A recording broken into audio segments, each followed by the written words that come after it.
Hi, everyone. Thanks for joining us this morning.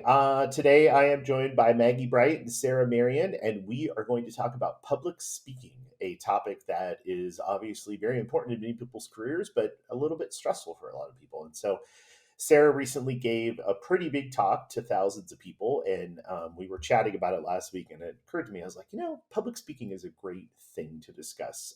Tips and tricks, strategies for pulling it off, and all the little feelings and emotions that come into to having to do things like this. So we hope you enjoy our talk. Thanks for joining us.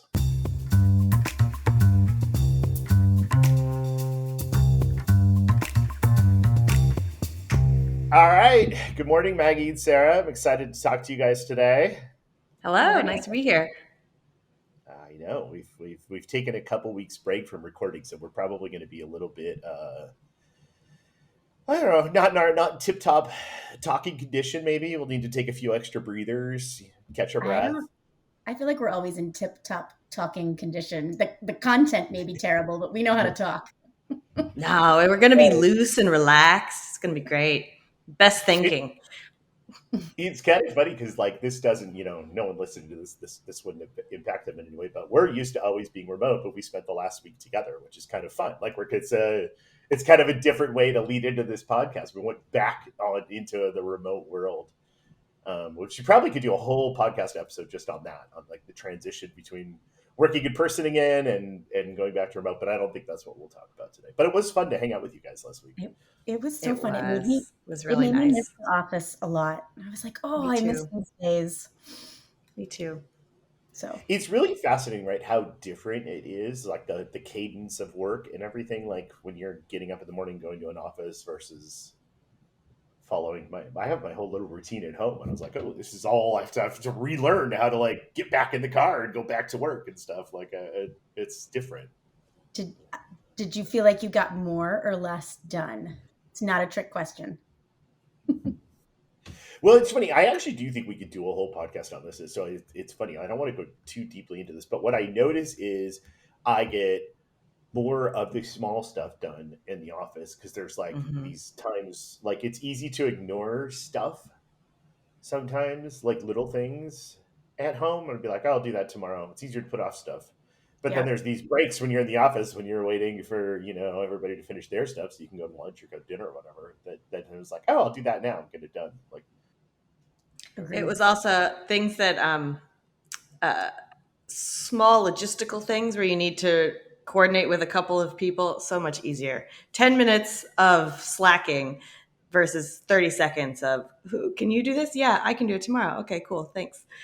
yeah, it is so much. It's so much easier. It's so much easier to talk about stuff. But it's funny is it's also so much easier not to have a commute in the morning. So it's a very there is a whole podcast worth of stuff there. But let's not go too deeply into that. We might save that for a few weeks from now. But what we're going to talk about today is a topic that I always love thinking about and talking about because I think it's so interesting. But Sarah and I were talking last week because a lot has happened in our lives in the last month. This has been an incredibly busy time period during which there's been a lot of distractions, a lot of work. Both Sarah and I got COVID. I don't think Maggie got COVID, right? You didn't I get had it COVID, in did you? April, so You had it in I was a April. little before you guys. So there's been a lot of distractions. But if we were to rewind to 4 or 5 weeks ago, Sarah went and presented at a really big conference, and we were talking about that last week. And it got me thinking about how, like, in everyone's career, or at least everyone that's close to consulting, you hit this milestone where you've got to speak in front of a crowd that is bigger than you're comfortable with. And I think that is like a really fascinating topic. Um, for a couple of reasons. But let's before we dive into those reasons, maybe I'll start with this. So Sarah, why don't you do if you're comfortable with it, do you want to tell us a little bit about where you spoke and how big the audience was and how that relates to other like is that the largest audience you ever spoke in front of? I think it is for sure. So I spoke at IRSA, which is the International Health Racket and Sports Club Association. So they have a big convention and trade show every year, and it had been on hold or in smaller versions, and so this was the first kind of big one back. I think it was in Miami Beach in June, and in speaking to people while I was there, it seems like attendance was not as nearly as large as it had been pre-COVID, which is, I think, to be expected. But I'd have to go back and look up how many people, but at least several thousand people, 5 to 8, I think they estimated were in attendance. And I gave a main stage talk. So there are lots of little breakout rooms. But this was in the big ballroom on the main stage, and all of the dividers were gone. So there were just a sea of chairs set up. They were not all full for my talk, but there was nothing else happening. So they were. It was about as full as the room ever got, I think. And I was giving a short talk, about 20 minutes, alongside 2 other speakers, and I went first. So I had slides to present, and I had memorized it so that I could walk around on the stage and look, really cool and calm and collected was the ideal. And And by I the way, think that I saw snippets. You looked rad. Like you looked very. I knew you would. It looked very much like a TED stage, and you were very in command, and like you're a phenomenal speaker. For those of you that haven't, I tried. Well, thank you. I haven't no, gotten up the it's courage to funny. watch myself yet.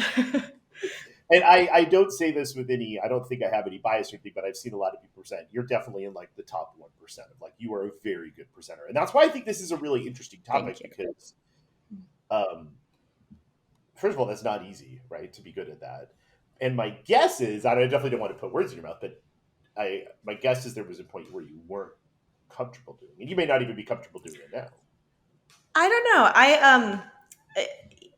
So I was a musician in junior high, high school, like a really good one. I performed in master classes. I was the best oboist in my state, which is a small state, but still. And so I would have to prepare for these big, I mean, they felt big, these solo performances and recitals in front of both like my peers, but also large audiences. And the feeling is the same. The nerves are the same, and how you calm yourself down is the same. I think how you prepare for it is even kind of similar, or at least how I prepare for it.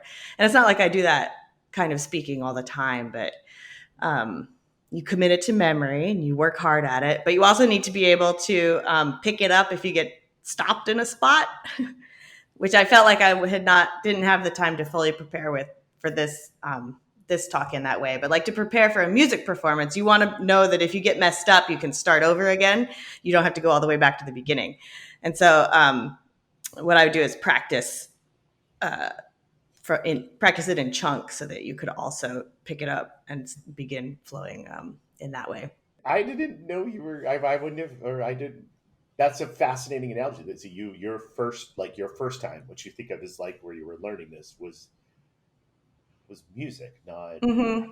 that's it's. I mean, they're both performances, right? So Yeah. that's a fascinating analogy. And I think most of public speaking is managing your nerves. And that is what you learn, or that's what I learned from the music background, such as it was. And then I'm an extroverted person. I like in my heart, I like to be the center of attention. And so I knew also from at least being a teenager that I didn't mind public speaking that much. I didn't mind getting up in front of my class and giving a presentation, like that kind of thing. I would get a little nervous for it, but I knew that once I got into the flow, it would be fine. I look out, I get the feedback from the audience. And so I've never thought of it as something that I'm afraid of, which I think helps. If you think you don't like it, you're gonna feel much more afraid of it. But I've always thought that it was something that I was pretty good at least because I didn't get nervous like I knew other people did.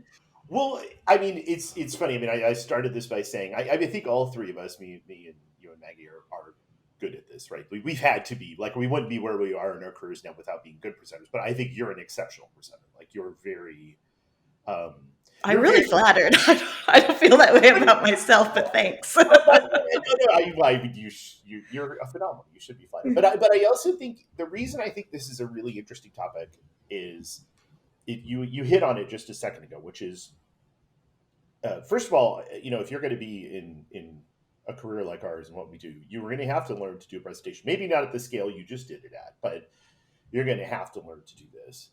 And it's anxiety there's so much anxiety with so many. I think in almost everyone. I think there's maybe like of the if I had to put a number on it, I would say maybe 1 or 2 out of 100 people does not feel anxious about this. Like, and when I say anxious, like incredibly anxious. And I've had as a manager over the course of my career, I've had a number of people that I actually thought would be I know they would be fine at it. And fine is the minimum, right? They'd be C plus, but probably B plus, except for this. They will just keep repeating to you, "I don't do that. I'm not good at this." And Mm-hmm. is the self doubt and the anxiety is actually the problem. But there's no. I kind of think for most people, if you want to continue progression in career, there's no way around this. You have to conquer that, right? You can't hide from it, and it will at some point it will stop your career, I think, and so, which is why, and I think that goes to in a lot of careers. Like if you're a lawyer, you're going to have to show up and argue in court at some point. Like you know what I mean? Mm-hmm. Like, um, Yeah. but yeah, but I, Maggie, were you anxious about this at some point in your career? I was just thinking, yes, absolutely. I remember, so I was not a musical prodigy by any means. I forgot every piece I ever played and every piano recital that I ever had, to the point of like being frozen on the stage. Um, and I think for me, I didn't really start being I didn't do any theater or anything like that. So it wasn't until I had a career post college that I ever did any kind of speaking. And I speak really fast all the time. So I would get up there, and even if I had great mastery of the content, half the time I would blow through a presentation in, like half the time that was allotted. And so for me, I think it was about gaining just confidence, which was just doing it over and over again. Because in my mind, there's sort of two parts of this, right? One has to be mastery of the content. And the better you know the content, the more comfortable you feel. And the other part is just Yes. confidence, like sheer confidence, getting up there and being like, all right, I'm going to do this. And that took me a lot of time to get. And, the more confident I got, the better I understood the content, and vice versa. But I am definitely someone who sort of flies by the seat of my pants when it comes to public speaking. And I think that is good and bad, right? I don't have as much time to be nervous about it because I don't spend as much time thinking about it. And it allows me to react very quickly to the environment and those types of things, and then to adapt what I'm saying. But it's probably a lot less polished than a lot of the speakers that I see and admire. So, but yeah, I don't think I've ever spoken to 8,000 people. I think that would be, I know that would make me nervous, but right, being nervous means you care. So I always take that as a good sign. Um, too. The woman who came after me is a professional public speaker, and she said that she always gets nervous too. So she said everybody does, which I believe. Yeah.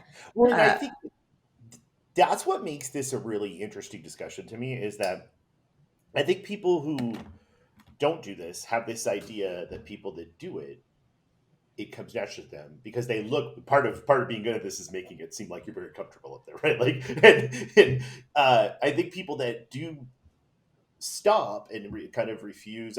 I always think about when I was younger as a manager. When I had a smaller team, I had managed a lot of people. Um, there was a woman that worked for me who you both know. I'm not going to name any names here, but you may remember some of these stories. But she was really good. She was really good, and I really kind of believed in her. And I was like, and she got to a point in her career where it was time. I was like, all right, this is like you own this. This is your client now. This is your topic. Go do this. And she's like, no, I don't do presentations. And I'm like, of course you do. Like you can do this. Like you've got this.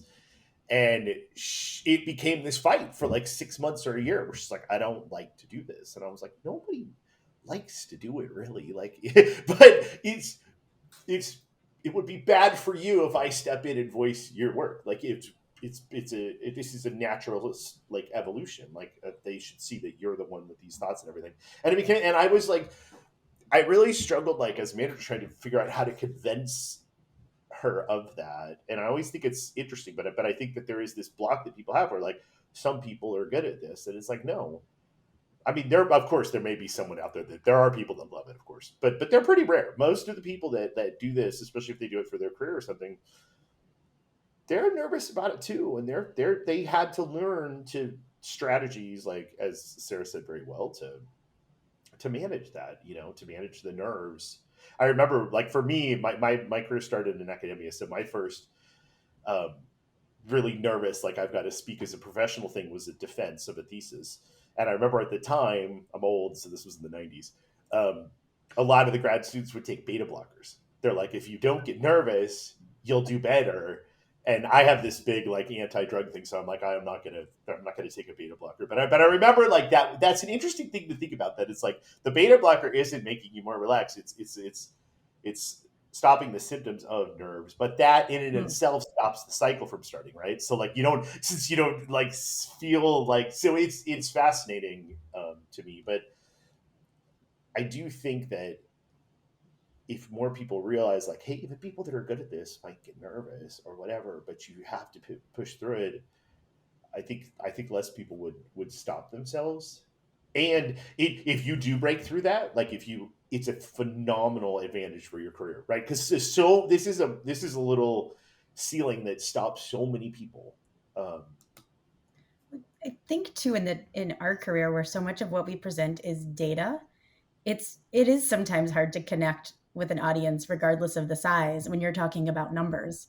So there's this other piece of it that's about learning how to make what we do interesting beyond just numbers on a page. And that's what I think Sarah does really well, is connects all these disparate sources and weaves it into this great story that's relevant and compelling. And that's hard to do sometimes with our not that our content isn't super interesting, but it's very data heavy. And if you're talking to a room of people who are not data heavy people, then you have to come up with a way to make it interesting. And sometimes I think that's half the nerves, right? It's like, can I hold everyone's attention long enough to get to the interesting parts of this? Or can I tell it in a way that's relevant enough that people will stay engaged? Because I do think people have a lot of empathy for struggle during public speaking, right? Obviously, we want to Yeah. see someone who's super polished, but everyone knows how hard it is. So if you are shaky at the beginning or, you know, sweating or whatever, I think most people are like, "Oh, I get it. I've been there. I can relate to that." So it's just kind of getting past that initial terror and into the interesting content. And then I think most people are fine. But it's kind of like jumping off a cliff in the beginning. And that's the like fixed versus growth mindset, right? The growth mindset says I can work hard and do something, whereas fixed says I'm good at this or I'm not good at this, and that Right. shuts you down. Yeah. yeah, We're supposed Um, to be teaching our children the growth mindset. Yes, I've read a lot of books on that recently. It's been applied to math, and so Yes, you hear I never about it a thought lot about it in in terms math, of public speaking. but it's that same little mindset switch. Yeah, yeah. Uh, It applies to a lot of things. yeah. I mean, you were I talking about the kind of fly by your seat of your pants versus polished approach, and I think that those are two. I do them both. Also, I like in a well, depending on kind of the size and importance of the presentation or like the audience, I prefer the more spontaneous approach because I think it leads to better discussion. I want that to be more of a discussion and less of a public speaking event. But for something where I know, like the Ursa convention, or I'm going to be speaking to a big group and there's not really a chance for questions, that I want to be more polished and know exactly what I'm saying. I know that it will fit in the time allotted, and so I will write myself out a script that is my exact words, but it's in my own language, and then refine it and refine it and refine it. And I started doing that after that's not true. I started doing that earlier, but then so my sister-in-law is she does communications for a big executive at Microsoft, and so she's always having to prep him for these big product unveilings and conventions and all kinds of stuff. And that's how they do it. There is a talk track, and so now I think of it as my talk track, and they're always refining the talk track, but it is exactly what he's going to say. Um, and it's the teleprompter, and I was like, well, that's how I should do it too. This is a person who does this for a living. I should take that approach.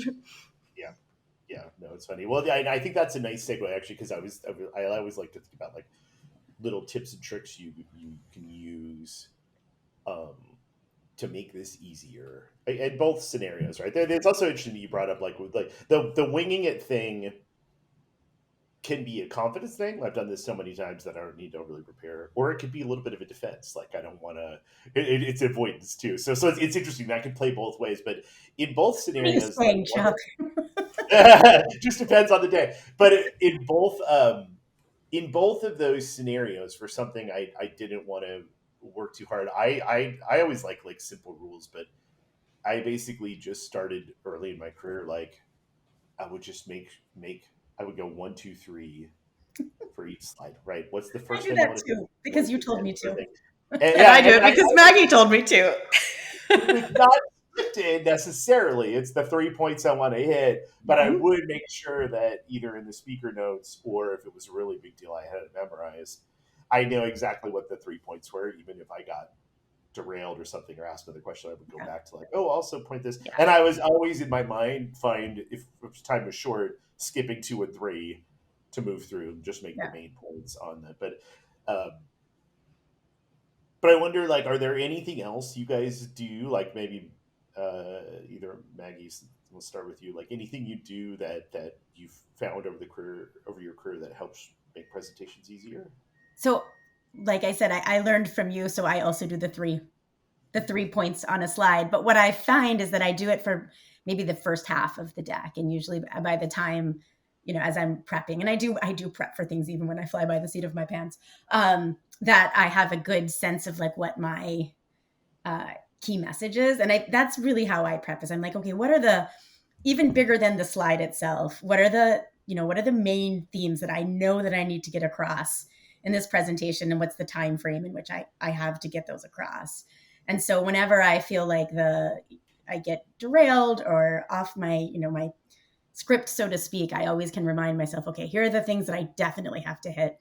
How can I make sure I get those in? And I think that as long as I have sort of a guiding framework to work with, that allows me then to sort of fly by the seat of my pants, so to speak. But I think the most important thing is just mastery of the content overall, even beyond the deck that you're presenting, so then that you can be flexible as you move through whatever the content is, whether it be a more formal public speaking or a presentation to a group of clients. The other thing that really helps me feel comfortable is doing a lot of background work on the people I'm speaking to. So if I have a better sense of who they are, whether that be, an organization like Sarah went to, understanding who the membership is and kind of what concerns that they would have and how the content would relate to them, or if it's a client, really understanding the roles that are going to be present in the room, or, anything that's happening, recent news that may change the way they interact with the data. Having sort of that context to present in helps me feel a lot more comfortable, because then I can sort of already anticipate where they're going to have more interest or what questions they're going to be asking and those types of things. And then for me, I have to do a lot of the time I spend right before the presentation has to be extremely calm. I have to, whether it's, deep breathing or something that's completely different from the material itself, or meditation or whatever. I'm a very excitable person. I get really excited to share what I know with people. And so if I don't take a few minutes to slow down, then I tend to race through content.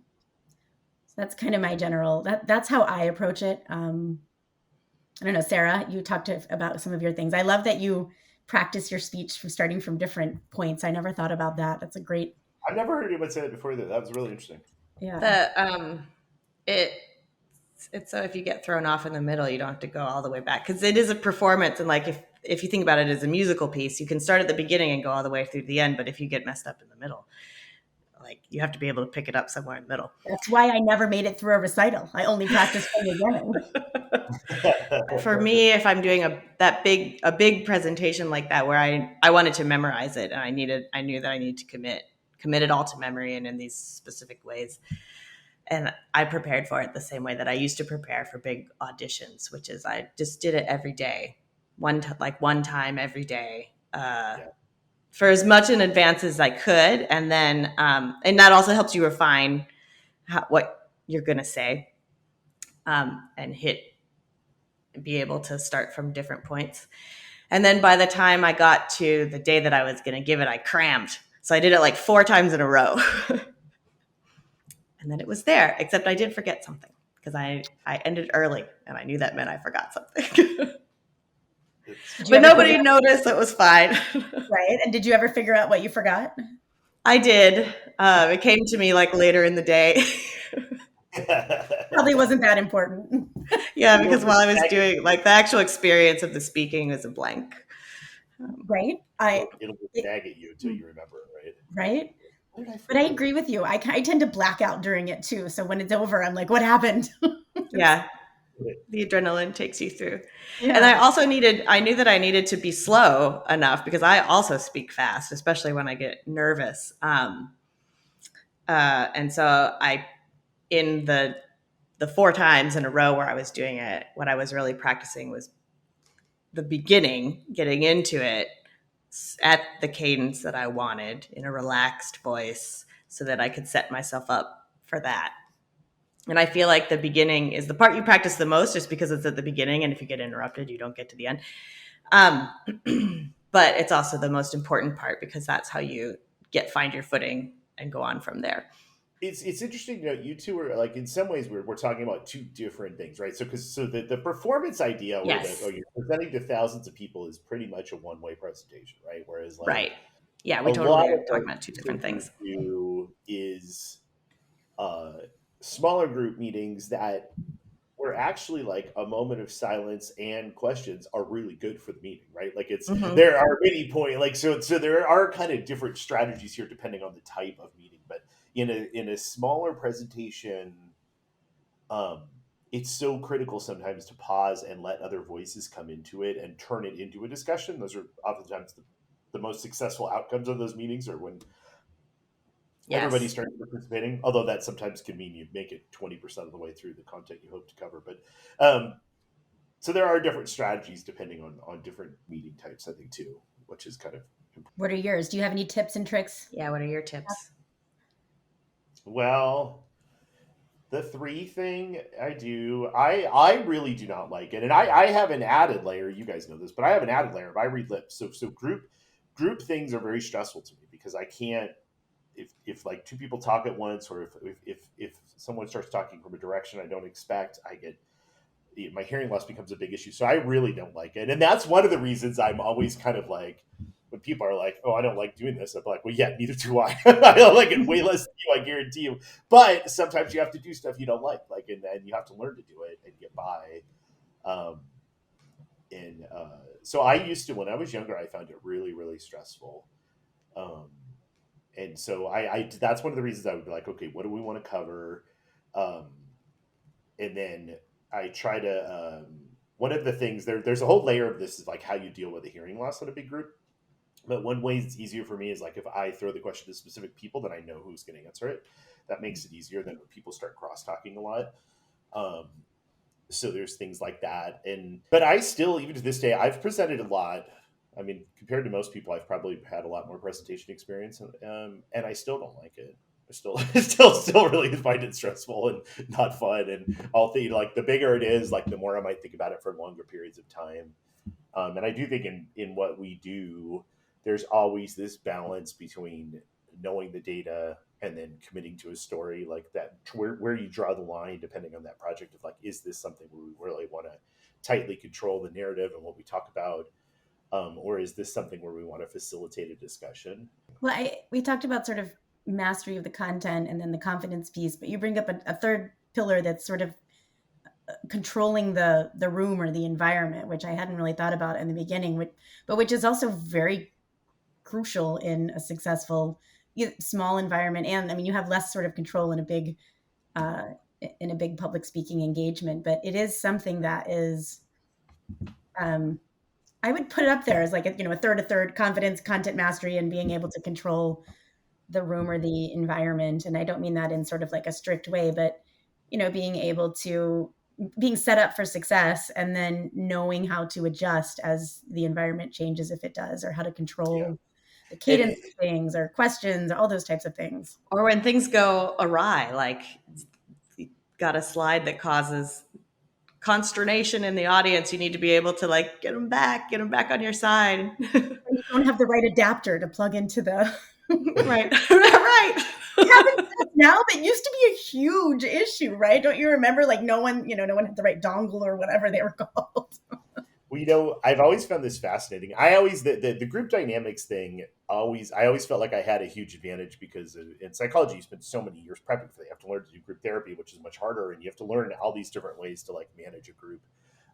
But one thing I always found fascinating, that's just an analogy to this, is like my sister's a comedian, and when comedians first start, more experienced comedians or bookers or producers, they will tell them like, until you've been on stage for at least 2,000 hours, we won't consider you for these bigger type gigs. And it sounds crazy when you think about that, especially when you think about the fact that comedians start their stage time in 7-minute increments when they're younger. It's hard to get 7 minutes of stage time. So 2,000 hours of stage time is incredible. It's years worth of experience. And the reason they say that is, especially with comedy, it's very easy to lose your way if something goes wrong or something's unexpected, whether you get heckled or something happens in the crowd that's the lights come on or whatever. And you have to have a ton of experience to be able to recover from that. It requires like spontaneity and creativity, but also experience, right? To know where to go with it. And I always thought that was a fascinating thing to think about, because Can you imagine if we had hecklers? Like if we had hecklers in market research presentations, I don't know if I can do it. When my sister was a young comic, I would go watch her. She's been doing it for a long time now, so she's much more pro. But it would literally make me sick to my stomach, like if people like were mean, or like it's a brutal job to try to learn to do. Yeah, and it's so hard. But it's funny because we don't have hecklers. But I will say this: I think this happens less now than it used to happen, or maybe it bothers me less. But we will definitely have people that disagree strongly. Like you could get in people situations like. I've had people get mad at me over research results, which sounds ridiculous, but there are some pretty big politics sometimes that go into this. Where definitely. not just politics, but emotions, right? We can be talking about like a division, or where some people might lose their jobs or something if something's not working. Laura and I were just Laura Hawkins from our office and I were just talking about a presentation that we had. It's been a few years now, and we had something where there was a disagreement over the outcome of the research, which was done correctly and all of those things, but it was just an extended conversation about that. And it's funny how differently I was presenting, and it's funny how differently we remember the experience. I had forgotten about it, and she was like, don't you remember? It was horrible. And I'm like, no, I don't, because if I remembered every time that happened, I probably wouldn't get up there again.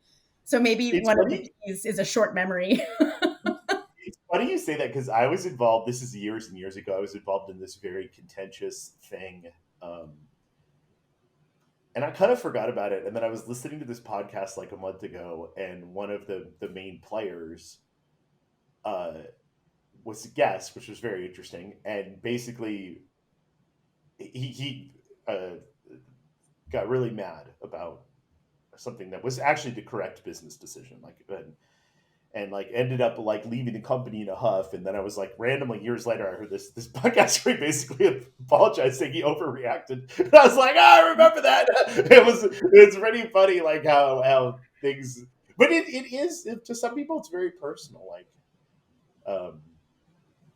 and that can be hard to navigate. I'm sure I took it very personally in the moment, but I do think that if you're going to continue to get up and present in public speaking, you have to sort of acknowledge that those things happen and move on, or else you'd never get back up again, right? You have to learn to navigate them, right? It's just like the comedy thing. Like the rule makes sense now that I see it.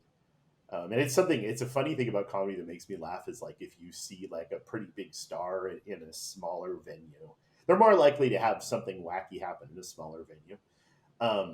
It's amazing the speed with which they react and how natural it seems, like how quickly they like, whether it's a heckler they could put down or like make light of a funny like interruption to the show and still keep people laughing and moving on. Like it's a tremendous skill that would not come easily,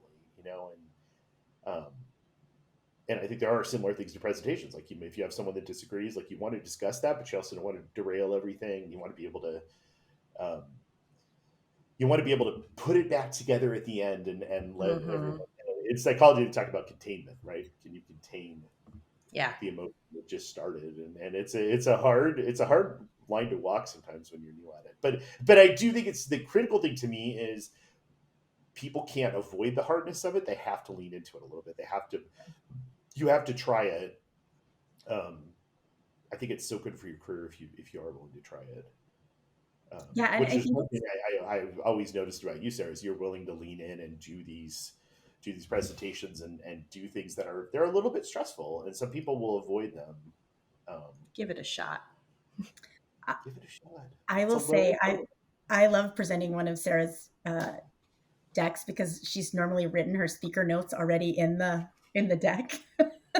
yeah, And I go through and I have to change them, right? Because it doesn't sound like me, but I'm like, this is amazing. Like I do think that you do it so well that probably people don't recognize how much work you put into being prepared for it. But um, sort of like the duck, you can only see what's on the surface and not the work that goes beneath it. But I mean, I know how hard it does come naturally to you, but I know how hard you work to make sure that you're prepared to succeed at it. And I think sometimes we don't always recognize that because you are so good at it. But I always love your speaking notes, your track, so to speak, because it's always so My talk well track. thought out. And I mean, you can tell you take the time to think through how these things will land when you present them. And um, I really appreciate that. It makes me feel guilty when I give you something to present and it's not written out.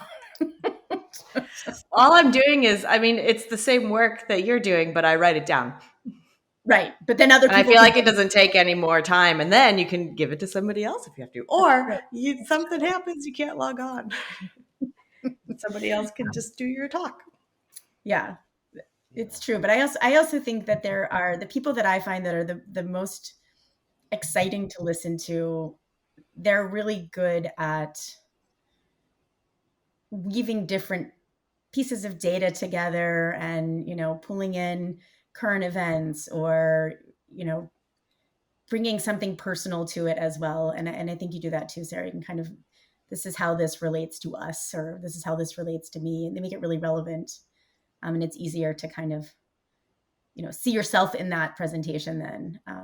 So I do think there's like a personal piece to it too, that uh, it takes a certain amount of vulnerability, right? Because you're already up there in front of a group of people that you may or may not know and nervous. And then you also are sharing things about yourself or, oftentimes making fun of yourself or whatever, not you specifically, but, the speaker in general. And so I think Yeah. on top of anxiety and nervousness and having to be confident, you're also being vulnerable on top of that. And so I can see why it's so hard for so many people, particularly if you're not an extrovert. Um, it's a lot to take on. And so I think one of the things that I've always valued about what we do as a company is that we have people start giving presentations pretty early in their career, but in very low risk situations, right? So it's Mm-hmm. at a training or it's in front of a group of peers or it is with a client that they're very familiar with and content that they know really well. And I think that's how you do sort of like flex that muscle of confidence and ability and those types of things, is not being afraid to practice when the stakes are much lower, so that you're ready when there's a higher stakes I opportunity. agree. I think we do a good job also because I remember going to meetings. I would get to go to these meetings where you were presenting, and I was like the wing woman, and I saw how you did it, but also I could see your notes. I could see how you prepared for it, and you would ask me questions beforehand, and then maybe I would get to do part of it, and so it was a nice little ladder to climb in terms of skills. I got to see it being done, and then do a little bit of it myself. Uh, I think that's harder when we're remote because you don't get to, part of it was I could just see what you had written on your paper. Right. Right. Um, You where couldn't you read it can't, because it was illegible, but you could see it. I can say 1, 2, 3. but that is, it's funny that the two big components to how we teach people to do this is one, giving them low stress opportunities to present early in their career, right? We start doing that in the first year. But the second one, as you get into these bigger presentations, is hybrid, right? Okay, you present these 3 slides. The next time you might present 10 slides and I'll do 20. So you kind of weave people in, because once once they do it a few times, they realize like a lot, like anything where anxiety is the main blocker. Once you do it, you realize that the anxiety was way overblown. The actual thing is very rarely as bad as you might imagine it is. Um, and so you get these experiences. See if you can get little experiences, you can get a little bit of confidence there and realize, all right, let's do this. I we should probably wrap this. We've been talking for a while, but I will tell you guys that when I was I learned I had to first present in academic circles first, which to be honest with you, I found more stressful in a lot of ways. But then when I transitioned over to market research, um, I I worked for this person who was literally just terrible at this, absolutely terrible. And I remember it would um, in some ways I would be like, well, I'm not going to do worse than that, right? Like I'm like, yeah, I like think it's important. confidence building because um, they would lose their breath, like lot of like literally like just trouble breathing. You know how when people's like are trying to present and they're losing their breath and their voice changes, and it was really hard to watch, and I was like, oh man, it's I didn't want to do it either, but like when the next opportunity came, I felt like I should take the bullet, just be like, maybe I should do this because this is obviously painful for you too. So I was like, well, I'm not probably not gonna do any worse, but there's something about that too. I think about that dynamic in a lot of different things of professional life that there's a this is a whole other topic in psychology. I'm not even going to go into that, but I think this is I appreciate you guys delving into this topic a little bit because I do think I was glad when you brought it up last week, Sarah, because I was like, oh, that's a really interesting thing that we haven't talked about in a long time. It's like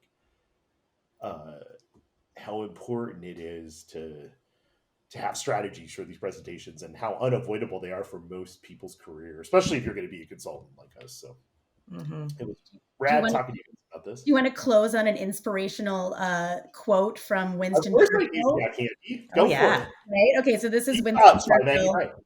Bright. Well, it's actually Deep Thoughts by Winston Churchill, read by Maggie Bright. So it says, courage is what it takes to stand up and speak. Courage is also what it takes to sit down and listen. So there were some other quotes that he made that I'm not sure aged as well about speeches. When you brought up Winston Churchill, it made me think of that movie. It's got to be 20 years now. But remember that King Lear movie where the poor guy was just like shaking before the speeches and like yeah, actually it wasn't King Lear. That's not right, right? Alfred, the King's Speech. King's Speech. It's Alfred. Yeah, King Lear Shakespeare, huh? So that movie, I just had this visual just now when you said Winston Churchill of that poor guy just shaking. Yeah, but he worked through it. Mm-hmm. Became a very effective leader. Gave the speech. He did. So, all right. Well, good talking to you guys. Yes. Yeah, it was really fun. Go out and do some more speaking. We'll do more speechifying next week. Excellent. Bye guys. Bye-bye.